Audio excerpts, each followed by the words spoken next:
Programme में आपको खुशामदीद कहते हैं। अब से कुछ देर पहले इकनॉमिक सर्वे रिपोर्ट सामने आई है। हफीज़ शेख साहब ने जो आदाद शुमार हमारे सामने पेश किए उसके मुताबिक बहुत सारे शोबों के अहदाफ तो हासिल नहीं किए जा सके, लेकिन बहुत सारी चीज़ों की जिम्मेदारी उन्होंने कोरोना पर आयद कर दी। जैसे कि उन्होंने कहा कि हम पूरा एतमाद थे कि टैक्स कलेक्शन जो है वो 4700 अरब रुपए की कर लेंगे, लेकिन कोरोना की वजह से ये मुमकिन ना हो सका। साथ ही उन्होंने कहा कि मईशत की जो ग्रोथ है वो कोरोना से पहले 3% मुतवक्के थी, लेकिन ये 8.4 पे चली गई, कोरोना इसका ज़िम्मेदार है। फिर उन्होंने कहा कि इम्पोर्ट कम होने से हमारे महसूलात कम हुए हैं।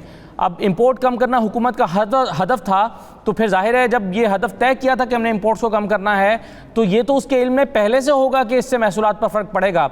तो ये कोई गैर मुतवक्के तो नहीं है कि महसूलात की कमी की वजह आप इंपोर्ट्स को करार दे दें, जबकि ये तयशुदा था। फिर उन्होंने कहा कि कोरोना से मईशत को 3000 अरब रुपए का नुकसान पहुंचा है।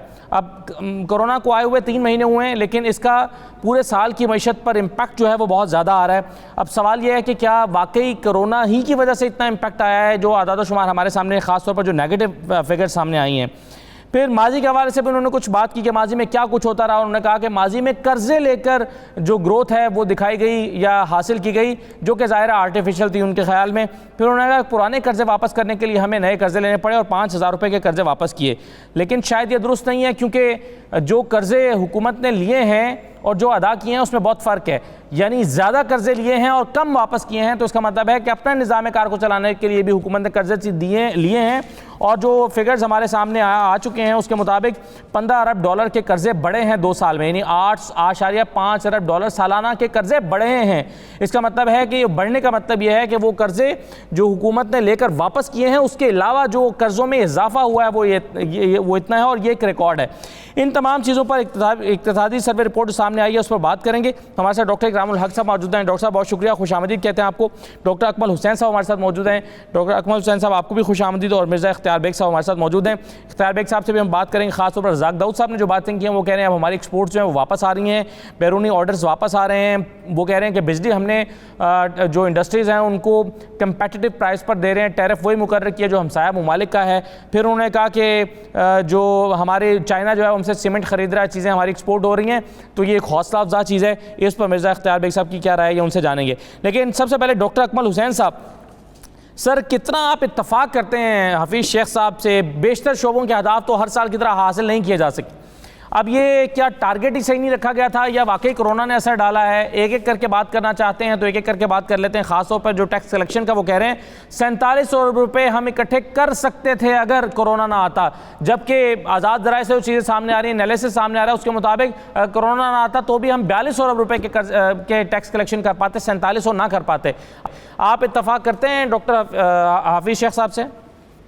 जी, मैं बड़ी रिस्पेक्टफुली उनसे डिसएग्री करूंगा इस क्लेम के ऊपर, क्योंकि हुकूमत ने IMF के साथ का कर्जा लेने से पहले ही उनकी कंडीशनैलिटीज़ इम्प्लीमेंट करनी शुरू कर दी थी। कोई 1.5 साल से ज़्यादा हो गया है, और उन पॉलिसीज़ का जो मकसद है वो GDP ग्रोथ को कॉन्ट्रैक्ट करना है, मईशत को कॉन्ट्रैक्ट करने का की वो पॉलिसीज़ थी। और जाहिर है जब आपकी ग्रोथ रेट स्लो डाउन होती है तो फिर आपके रेवेन्यूज़ भी कम होते हैं।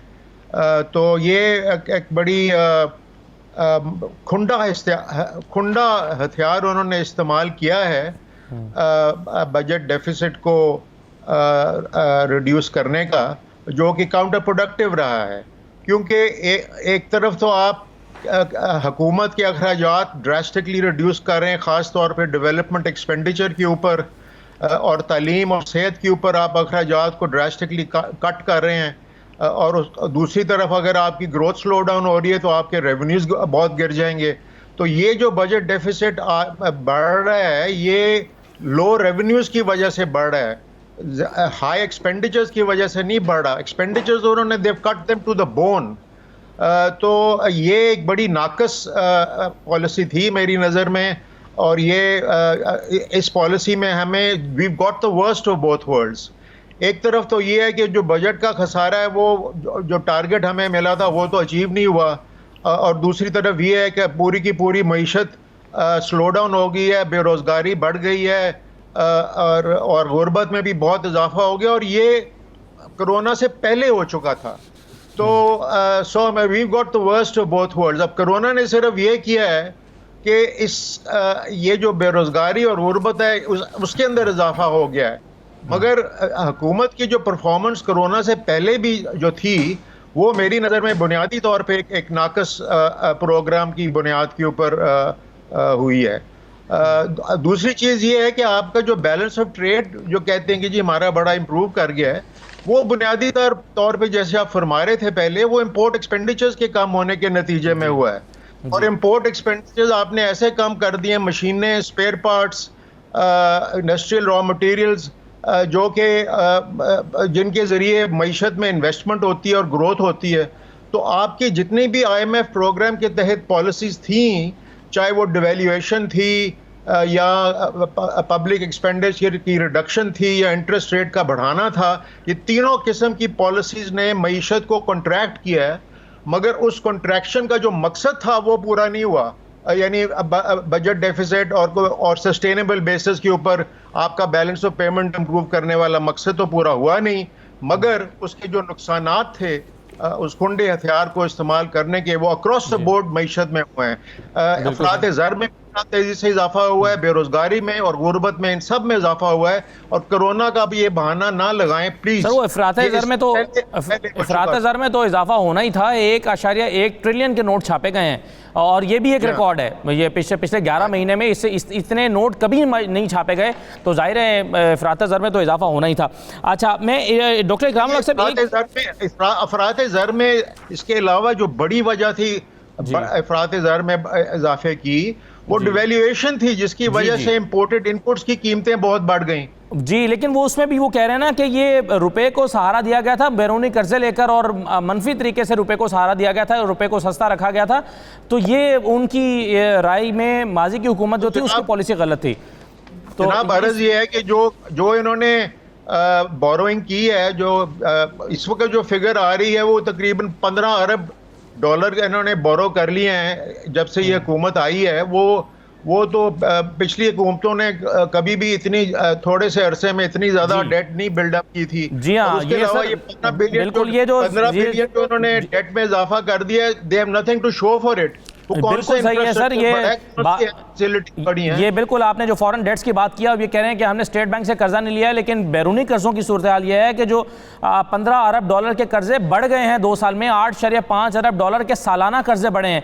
यानी डॉक्टर इकरामुल हक साहब, ये कर्जे जो हैं ये पिछले 10 सालों में अगर हम देखें तो 4.5 अरब डॉलर के हिसाब से सालाना बढ़ रहे थे, और ये दुगना हो गया, 8.5 अरब डॉलर सालाना के हिसाब से कर्जे बढ़े हैं। यानी कर्जे लिए नहीं गए, जो बढ़े हैं, इजाफा है वापस करने के बाद, ये वो फिगर है। अब जरा एक सवाल तो मेरा वही था कि कोरोना पर आप कितनी जिम्मेदारी आयद करेंगे इकोनॉमिक सर्वे रिपोर्ट की रोशनी में, और दूसरा जो उन्होंने कहा है कि इंपोर्ट्स कम करने की वजह से भी ये टैक्स कलेक्शन कम हुई है, तो ये तो आपने पहले तय किया था कि इंपोर्ट्स को हम कम करेंगे, तो ये तो आपके पहले इल्म में होना चाहिए था कि इंपोर्ट्स कम करने से महसूलात कम होंगे। ये कोई हैरान कुन तो नहीं होना चाहिए हुकूमत के लिए डॉक्टर साहब? बेसिक मसला ये था कि क्योंकि आपने अपने टैक्सों की बड़ी शरह जो है वो इंपोर्ट पे रखी हुई है। मसलन टर्की में जो इंपोर्ट की सतह के ऊपर सिर्फ 3% टैक्स इकट्ठा होता है, और बाकी टैक्स वो जो है जब एक्चुअल चीजें बिकती हैं, खिदमात हासिल होती हैं, अभी लोग टैक्स उससे लेते हैं। हमारे यहाँ आप 65% टैक्स जो है, अभी चीजें आती हैं बिकती भी नहीं है, मशीनरी लगती भी नहीं है, गुड्स अभी जो है आपका रॉ मटेरियल यूज भी नहीं होता, और उस स्टेज के ऊपर पहले आप लेते हैं कस्टम ड्यूटी, फिर रेगुलेटरी ड्यूटी, फिर सेल टैक्स, फिर एडिशनल सेल टैक्स, फिर इनकम टैक्स, फिर ये जो मॉडल है ये खुद एक फेलियर का बहुत बड़ा बायस है। अब आपने सही कहा, जब आपने अपने करंट अकाउंट डेफिसिट को खत्म करने के लिए इंपोर्ट के अंदर इतनी बड़ी कट लगाई, तो उसका क्या होना था? जब आपने कभी सोचा ही नहीं कि टैक्स सिस्टम को रिस्ट्रक्चर करना है, आपने इंपोर्ट की सतह के ऊपर इनडायरेक्ट टैक्सेस का बोझ इतना, क्योंकि अगर मैं एक इंपोर्टर हूँ और मुझे पता है कि मुझे पहले से इतने टैक्स देने हैं, तो वो तो मैं कॉस्ट में शामिल कर लूंगा। और दुनिया में जो हमने सबसे तबाहकुन मॉडल इख्तियार किया है तो यही किया है कि 67 किस्म की विद होल्डिंग रजीम्स है हमारी सिर्फ इनकम टैक्स में। अब वकील शेख साहब ने कोई स्ट्रक्चर रिफॉर्म तो किए नहीं, ना आकर FBR की एफिशिएंसी को इम्प्रूव किया है, और सारा एग्जाम कोरोना पे लगा रहे हैं।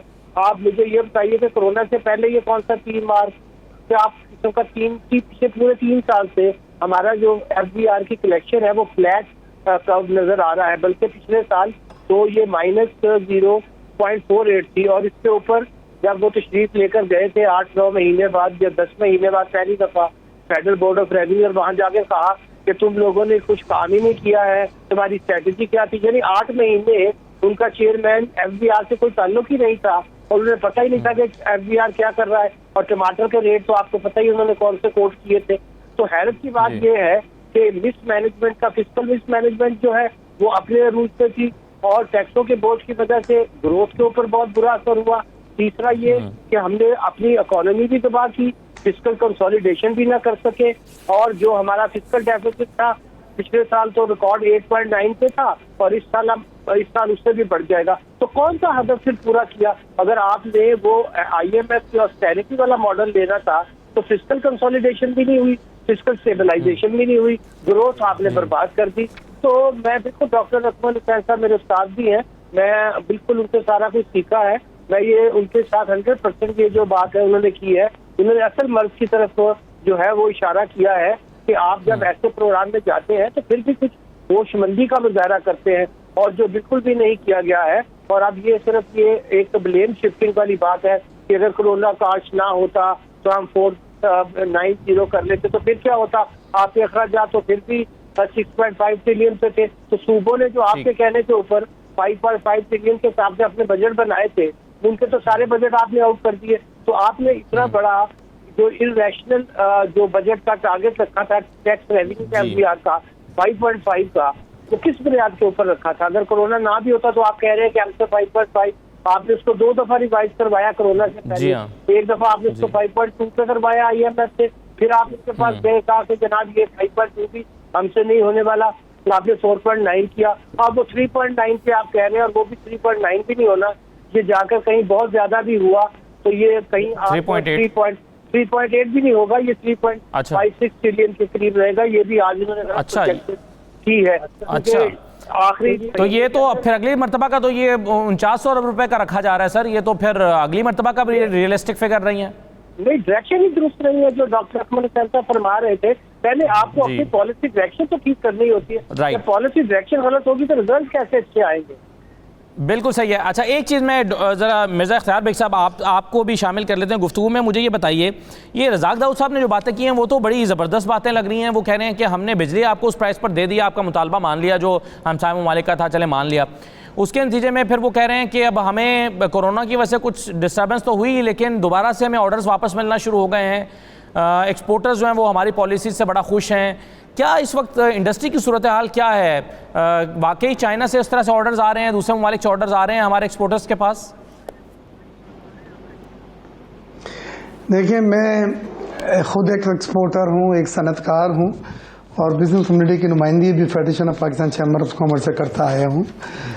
पहले तो मैं अपने दोनों काबिल साथियों डॉक्टर अकमल और डॉक्टर इकरामुल्लाह साहबों को कि जो भी आर्गूमेंट्स उन्होंने दिए वो एंडोर्स करता हूँ, ओन करता हूँ, सपोर्ट करता हूँ कि उन्होंने एक बेहतरीन एनालिटिकल एक्सप्लेनेशन दिया है। दूसरे, रज़ाक दाऊद साहब ने जो कहा है मैं उनसे टोटली डिसएग्री करता हूँ। अच्छा, टोटली डिसएग्री करता हूँ, और मैं इसको इस्टेब्लिश करूँगा कि मैं अपने मौक़िफ़ पे किस तरह से कायम हूँ। पहली चीज़ तो यह है कि उन्होंने ना एक्सपोर्ट हमारी वापस हो रही है, हमारे ऑर्डर आर एट होल्ड और deferred in most of the cases cancelled. अच्छा, हमारी डिमांड जो ग्लोबल खत्म हो गई है। इस वक्त जीन खरीदने कोई नहीं जाएगा शेल्फ के ऊपर मार्क स्पेंसर में। इस वक्त उन्हें सिर्फ 2 चीजों की जरूरत है, हेल्थ केयर, फॉर्मेक्स और फूड स्टफ। तो किस तरह से वो कह रहे हैं रिवाइव हो गए हैं और ये ऑर्डर हो रहे हैं? मैं आपको 2 फिगरें देता हूं, वो इस बात का जवाब दे देंगे। मई में 37% एक्सपोर्ट शॉर्टफॉल, अप्रैल में 54% शॉर्टफॉल। 54%? बात किस तरह कर रहे हैं कि वो बराबर हो गया है? 54% अप्रैल में और 37 मई में शॉर्टफॉल हुई है export with in same period last year, previous year. पहली चीज। दूसरी चीज यह है कि हमने जो उनसे मांगा था एक्सपोर्टर ने, और तमाम ऐड आ रहे हैं, एप्टमा में भी ऐड दिया अभी मंडे को, और Pakistan denim manufacture exporter association जिससे मेरा ताल्लुक है वो भी दिया है, हौजरी मैन्युफैक्चर दिया है कि खुदारा आपने पिछले साल 5 एक्सपोर्ट सेक्टर पे जो सेल टैक्स की छूट थी वो हटा के दोबारा लगा दिए। अब जब भी एक्सपोर्टर को एक्सपोर्ट करता है उसे 17% टोटल वैल्यू का सेल टैक्स आपको देना पड़ता है और वापस लेने के लिए उसे अप्लाई करके सालों इंतजार करना पड़ते हैं। हमने कर लिया पिछले साल तक रोते धोते मांग के उधार लेके कर्जे बढ़ा के बैंकों से। अब हमारे पास वर्किंग कैपिटल और कैश फ्लो नहीं है कि हम 17% हर शिपमेंट के साथ आपको पहले पे कर दें और फिर सालों में इंतजार करें। और यही वजह है, उन्होंने देखे ना मैन्युफैक्चरिंग का जो टारगेट रखा है नेक्स्ट ईयर 0.7%। भैया अगर इतनी सब कुछ सही हो गया तो आप 5-6% बात कर लेते, टारगेट सेट करते मैन्युफैक्चरिंग का। उन्हें पता है कि सनत में दोबारा रिवाइव फौरन नहीं होना। और ये मेरा भी पॉइंट ऑफ व्यू है कि सनत एक साइकिल है, सनत एक साइकिल, एक्सपोर्ट एक साइकिल है, वो इमीडिएटली ऑन ऑफ करके आप इसको रिवाइव नहीं कर सकते, उसमें टाइम लगेगा। और इसीलिए मैं तमाम अपने आर्टिकल्स में, कॉलम्स में, टीवी इंटरव्यूज में कहता हूं कि ऑल्टरनेटिव सेक्टर की ग्रोथ पे खुदारा फोकस करें। ऑल्टरनेटिव सेक्टर में मैंने कहा एग्रीकल्चर है, डेयरीज है, फिशरीज है, आईटी सेक्टर है, लाइव स्टॉक है, डोमेस्टिक कॉमर्स है, जिनको हमने हमेशा से माइनस में रहा है और एग्रीकल्चर वाले बचाएंगी। सर लाइव स्टॉक भी माइनस में गया है और एग्रीकल्चर वाले तो एहतजाज करने के लिए जा रहे हैं। उन्होंने रेट्स अनाउंस कर दिए लाहौर इस्लामाबाद में, क्या हम एहतजाज करने जा रहे हैं? वो कह रहे हैं कि हमें 15 रुपए यूनिट या 20 रुपए यूनिट में बिजली पड़ रही है। जी, वो कह रहे हैं कि हमें बिजली का टैरिफ जो है वो 15 रुपए यूनिट है। पॉलिसी नहीं बनाई गई।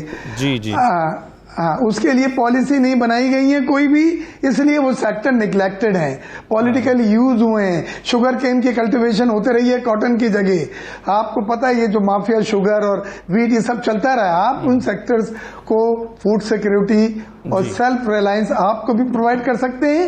And gulf countries in the region they are desperate for the food security in grain from us. ये नई रीत है, नया अंदाज है ये बिजनेस का, जो हम हालांकि इस वक्त पेंडेमिक की सिचुएशन में सबसे ज्यादा होगा। बिल्कुल सही है, हमें सबसे ज्यादा एग्रीकल्चर सपोर्ट कर सकती है इस पेंडेमिक सिचुएशन में।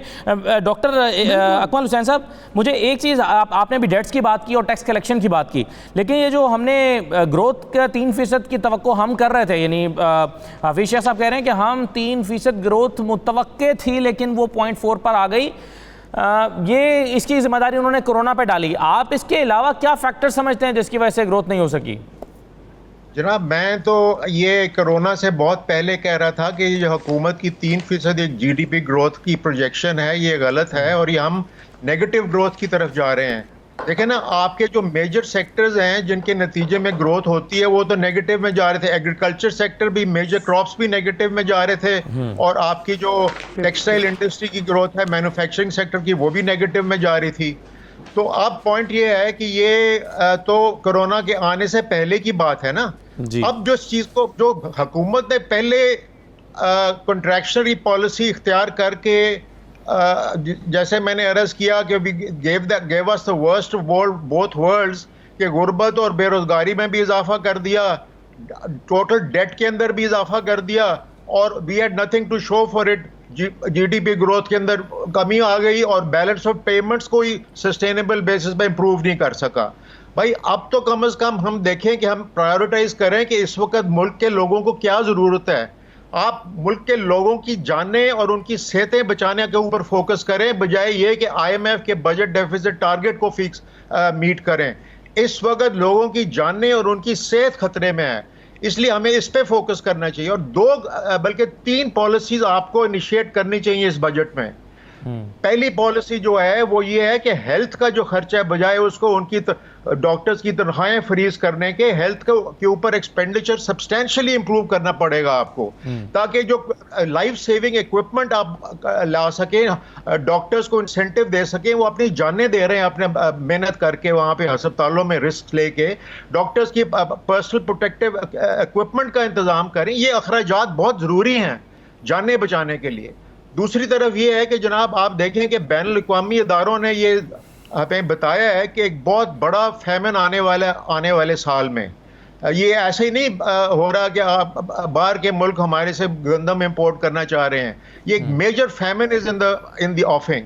और आपका जो एग्रीकल्चर सेक्टर है, जो कि हिस्टोरिकली हमारे पास दुनिया का सबसे बड़ा इंटीग्रेटेड इरिगेशन सिस्टम है और बहुत कैपेसिटी हमारे में ग्रेन क्रॉप्स प्रोड्यूस करने की, तो हमें उसकी तरफ फोकस करना चाहिए। हमें एक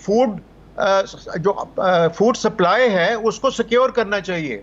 और ये जो दरमियाने और छोटे फार्मर्स हैं 25 एकड़ से कम वाले, उनको हमें फर्टिलाइजर सस्ता देना चाहिए, अच्छी क्वालिटी का सीड्स अच्छी क्वालिटी के देने चाहिए, पेस्टिसाइड्स देने चाहिए, पानी का इंतजाम उनके लिए करना चाहिए, ताकि कम से कम गंदम तो इतनी प्रोड्यूस हो कि लोग भूख से ना मर जाएं आने वाले साल में, खुदा ना खास्ता। बल्कि आपके पास फूड सरप्लस होना चाहिए ताकि आप उसको एक्सपोर्ट कर सकें, सर्वाइवल तो हो सके। एक कॉलीग फरमा रहे थे, ये तो सबसे बड़ी डिमांड दुनिया के अंदर अब ये गंदम के लिए आनी है आने वाले साल। और पाकिस्तान बड़ी अच्छी पोजीशन में है कि ये एक्सपोर्ट कर सके एग्रीकल्चर प्रोडक्ट्स को।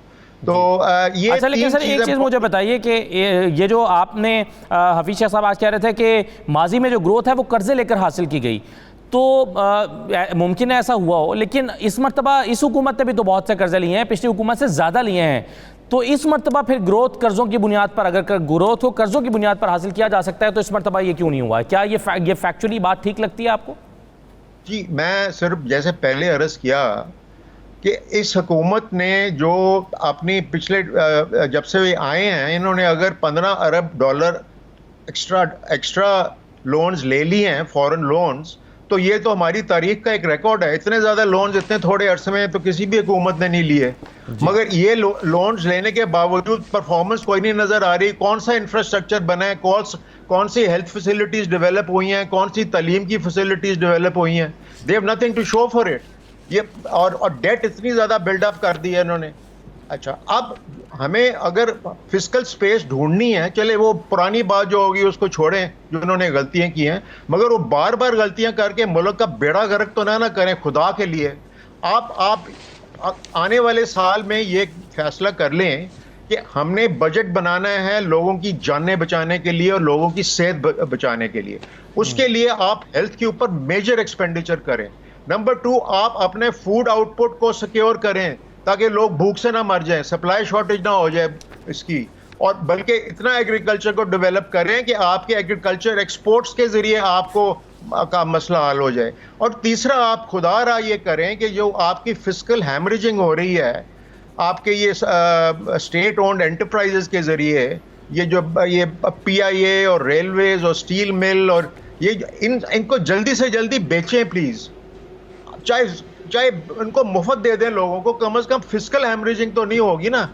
तो और उसके अलावा ये कि उस पर भी तो सियासत हो रही है ना सर, ऑपोजिशन पार्टीज जो हैं वो आ गई मैदान में, वो कहते हैं नहीं बेचने देंगे। ये तो इनको ऑपोजिशन से कोऑपरेट करना पड़ेगा ना, ये करना पड़ेगा इनको, बहुत जरूरी है। उसके अलावा ये है कि हमें डेट की जो टोटल डेट स्टॉक है 120 अरब से भी ज्यादा बढ़ गया है, उसको ख़त्म करना पड़ेगा। 120 अरब डॉलर हम कमा सकते हैं एक साल के अंदर, अगर हम जो हुकूमत का प्राइम अर्बन लैंड है बहुत से शहरों के अंदर, जो कि इस वक्त यूजलेस पड़ा हुआ है, वो हम उसको लीज आउट कर दें। बड़ी बड़ी ये जो इंटरनेशनल प्रॉपर्टी डेवलपर्स हैं उनको हम लीज आउट कर दें। उससे जो पैसे आएंगे उससे आप अपनी डेट को रिटायर करें और फिस्कल स्पेस उससे से आपको। बिल्कुल सही है सर, आपने जो फिगर शेयर किए 120 अरब, शायद 110 अरब डॉलर से तो बहरहाल ज़्यादा ही, मैं 111 डॉलर का कल मैं एक फिगर पढ़ रहा था।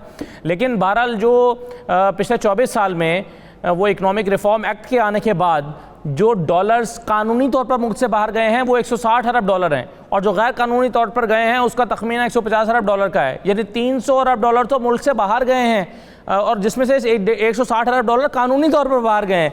तो ये आदाद शुमार आप देख कर तो सारी पकड़ के बैठ सकते हैं और क्या कर सकते हैं। मैं डॉक्टर आबिद सुलैही साहब, आपका इकोनॉमिक सर्वे रिपोर्ट पर आपका कमेंट मैं चाहूँगा कि जो हफीज शाह साहब ने कोरोना पर जिम्मेदारी आयद की है, आपके टैक्स कलेक्शन के कम होने की भी, और इसके साथ साथ जो आपकी मईशत की ग्रोथ है वो कम हुई है और आप अचीव नहीं कर सके, उसकी भी आप कितना जिम्मेदार समझ रहे हैं कोरोना को इन फैक्ट्स एंड फिगर्स की रोशनी में?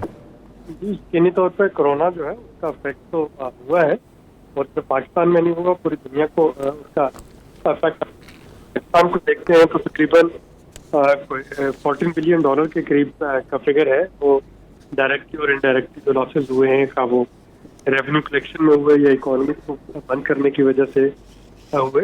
लेकिन यहाँ पे सारा जिम्मेदारी कोरोना पे थी नहीं डाली जा सकती। किसी तौर पर उससे पहले भी हुकूमत को FPR के जो अपने अहदाफ थे वो रिवाइज करना पड़े थे। पहले 55.55 ट्रिलियन जो है रुपए उसके अहदाफ रखे गए थे, उसके बाद वो चेंज हुए 5.5 ट्रिलियन से।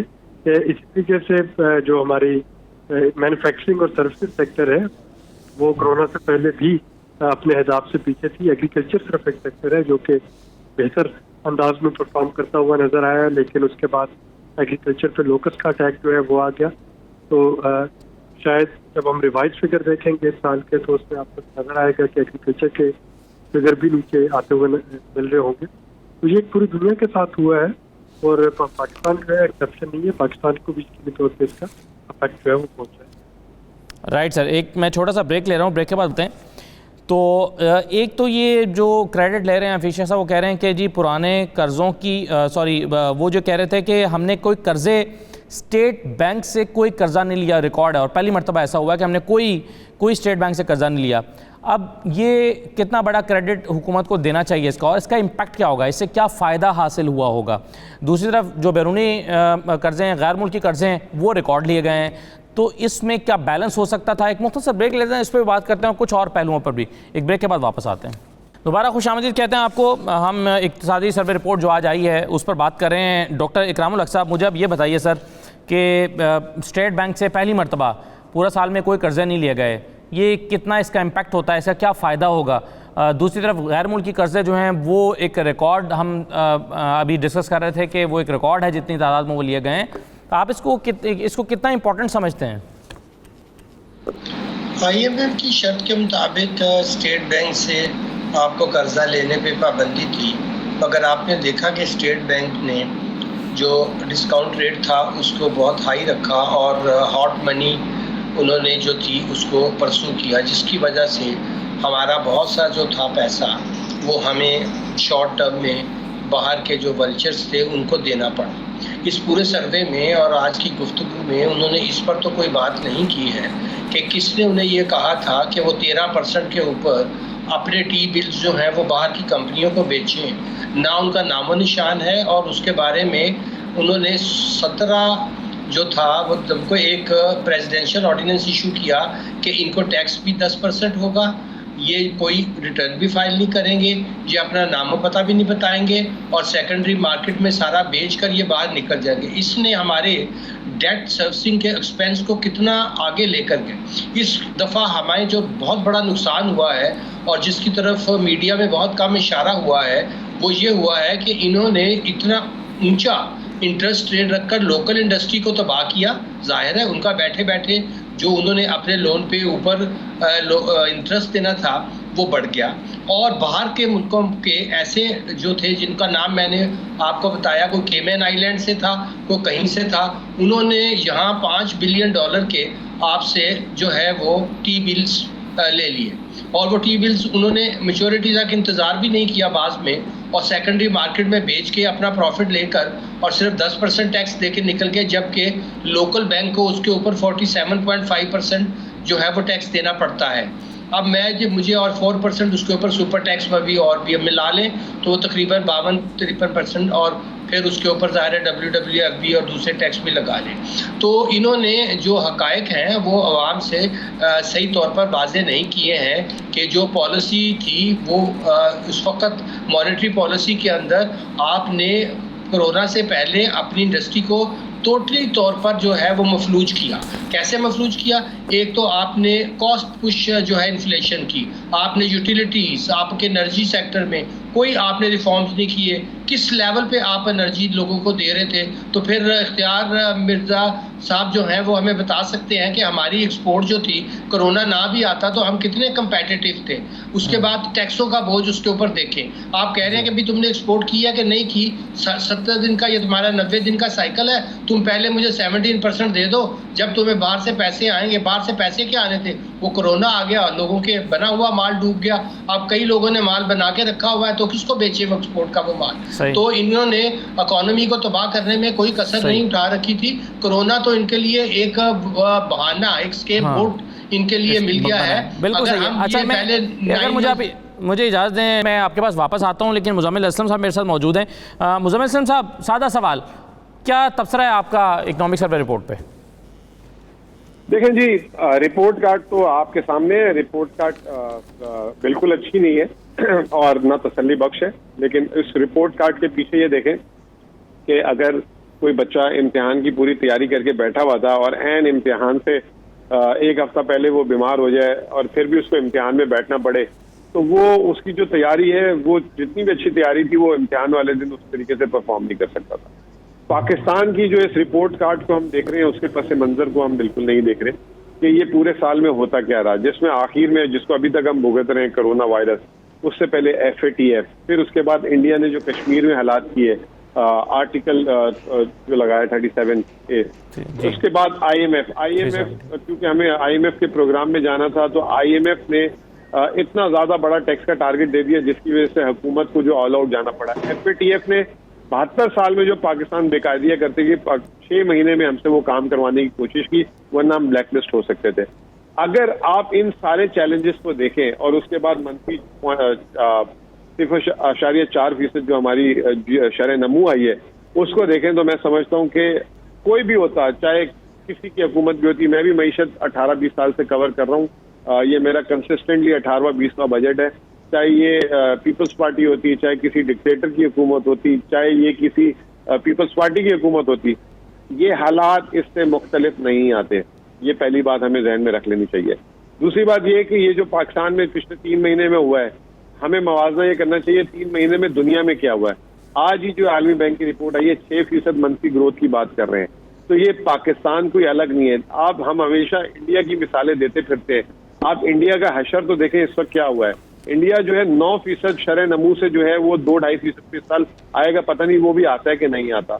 तो हालात जो है पाकिस्तान के फेवर में जो है, जो एक्सपोर्ट की बात हो रही थी। अच्छा, इससे पहले मुझे नहीं पता कौन बात कर रहे थे, मैं एक वजाहत कर दूं।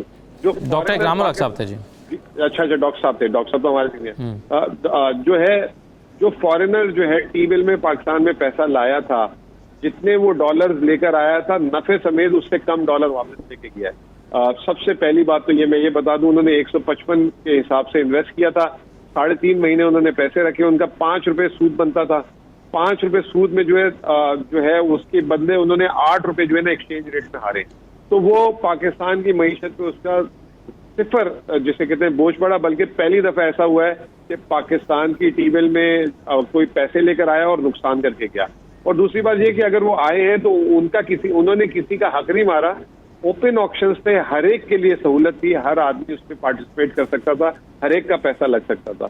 अब वही मईशत है, अब हम 8% पे आ गए। कहने का मतलब ये है कि पाकिस्तान जो कोरोना से पहले जो हमारी मईशत थी, अगर हम सिर्फ उधर भी आ गए तो हमारे लिए बहुत बेहतरी होगी। और आखिर में एक और बात मैं बता दूं, इन सारी चीजों में जो है जितनी खराब रिपोर्ट कार्ड है, एक मुस्बत चीज आई है कि हमारी ज़राअत की 2.7% पॉजिटिव ग्रोथ आई है। जब हमारी 5% ग्रोथ आती थी जीडीपी की, उसमें हमारी ज़राअत की 1%, 1.5% ज्यादा नहीं आती थी। ये एक मुस्बत खबर है, क्योंकि ज़राअत वो शोबा है जिससे पाकिस्तान का 60% तबका जो है लिंक है। और अगर वो 60% तबका लिंक है और 60% लोगों को आमदनी मिली है ज़राअत की वजह से, तो ये एक अच्छी खबर है, ये बुरी खबर नहीं है। और इसके साथ आप देखें तामीरात के शोबा भी 8% से ग्रो किया इस साल। तो आगे आने वाले दिनों में डायरेक्शन सही है। अब ये FATF को भी हमने मामले को काफी हद तक निपटा लिया है, IMF की भी रिव्यूज को हम निपटा रहे हैं। तो मुझे लगता है कि हमें थोड़ा सा पेशेंट होने की जरूरत है, चीज़ें जो है बेहतर हो जाएंगी इंशाल्लाह। राइट सर, बहुत शुक्रिया मुज़म्मिल असलम साहब, आपने वक्त दिया। अब डॉक्टर मिर्ज़ा इख्तियार भाई साहब, मुझे एक चीज़ बताइए कि बल्कि दो बातें मैं आपसे पूछना चाहूँगा। एक तो ये कि कोरोना नहीं आता तो क्या हम अपने एक्सपोर्ट्स के टारगेट को पूरा कर पा रहे थे, और दूसरी बात है कल के बजट से आपकी क्या एक्सपेक्टेशन हैं और आपकी डिमांड्स क्या हैं? दोनों दिल के मेरे सवाल आपने किए। कोरोना नहीं आता तो हमारा बजट फिर भी एक्सपोर्ट का टारगेट फिर भी करीब भी नहीं जाता। मैं आपको एक स्टैटिस्टिक दूं, पिछले 5 सालों में 2 साल पीटीआई की हुकूमत और 3-4 साल मुस्लिम लीग नून की हुकूमत, जीरो एक्सपोर्ट ग्रोथ हुई है, जीरो एक्सपोर्ट बढ़ी है। 5 सालों में आप 25 और 26 बिलियन पे हदफ से 21 पे 22 पे आ गए, कम हो गए। आप कौन सी बातें कर रहे हैं कि आपका अगर कोरोना नहीं आता तो हमारा टारगेट पूरा हो जाता? कौन सा टारगेट पूरा हो जाता? 5 साल में आपका किसी एक साल पे आपने टारगेट नहीं अचीव किया, बल्कि आपकी नेगेटिव ग्रोथ हुई है एक्सपोर्ट में। एक्सपोर्ट का बढ़ने का सवाल ही नहीं पैदा होता। अब सवाल आप आ जाएं उसका, जो आपने दूसरा सवाल क्या था आपका कि कल क्या एक्सपेक्ट कर रहे हैं आप, डिमांड्स क्या हैं? हेलो, हाँ देखिए, कल मैंने उन्हें 2-3 हमने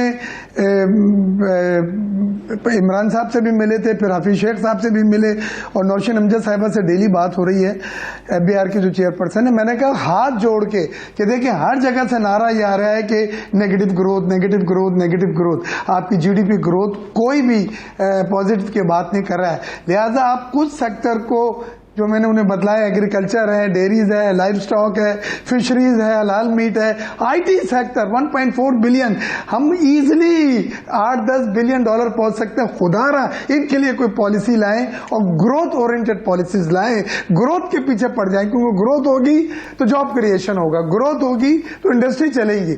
आज आपके मिनिस्टर फॉर प्लानिंग खुद अगर ये कहते हैं कि 10 लाख इंडस्ट्रियल यूनिट बंद होंगे और 1 करोड़ 80 लाख अनएम्प्लॉयमेंट होगी, तो मैं बात कर रहा हूं employment rate 8 to 10% the disaster. तो एक चीज मेरी नोट कर लें आप, इंडस्ट्री ने कमबैक इतनी जल्दी नहीं होना, एक्सपोर्ट ने इतनी जल्दी नहीं बढ़ना। साइकिल ये है, साइकिल में कंप्लीट होते हुए, उसे रिवाइव होते हुए इंपोर्ट और एक्सपोर्ट और कार्गो टाइम लगेगा। लिहाजा आप खुदारा दूसरे सेक्टर से, जिसमें एग्रीकल्चर सेक्टर आपके टॉप पर है, उसको फोकस करके अपनी जो नेगेटिव ग्रोथ है उसको थोड़ा सा आप सपोर्ट दे सकते हैं। और अगर ग्रोथ ओरिएंटेड बजट नहीं आया, आपने रेवेन्यू कलेक्शन के ऊपर जोर दे दिया, तो अनएम्प्लॉयमेंट, पॉवर्टी, आप अंदाजा नहीं ला सकते कि मुल्क में वो सिविल वॉर भी ला सकते हैं, वो लॉ एंड ऑर्डर की सिचुएशन भी खराब कर सकते हैं, और इंडस्ट्रियां भी बंद हो सकती हैं। तो सिर्फ और सिर्फ आपने ग्रोथ को लाना होगा। अल्लाह ना करे मैं सही हूं, लेकिन मुझे नजर आ रहा है, क्योंकि जिस तरह से बाकी दुनिया में, मैं प्रैक्टिकल आदमी हूं, मेरी अपनी सनत में हमारे अपने यहाँ एक्सपोर्ट ऑर्डर जो है होल्ड ऑन हुए हैं, हमारी अपनी ड्यू पेमेंट डेफर्ड हुई है, हमारे यहाँ अपने यहाँ जो है ऑर्डर कैंसिल हुए बिकॉज डिमांड आगे नहीं है।